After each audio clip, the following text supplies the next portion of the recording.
Welcome to the Tech Egg. Don't get scrambled. Enjoy the video.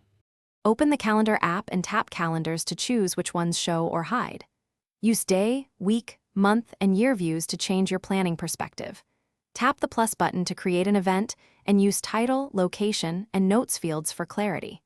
Set the default calendar and default alert in iPhone settings to speed event creation across apps. Choose a color for each calendar to visually separate work, personal, and shared schedules on your screen. Tap a time slot to create events in 5-minute or 15-minute increments for precise scheduling.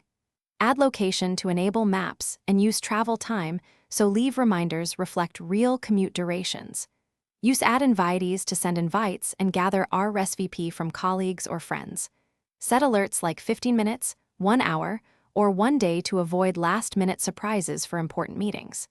Use repeat options to create daily, weekly, or custom recurring events when needed.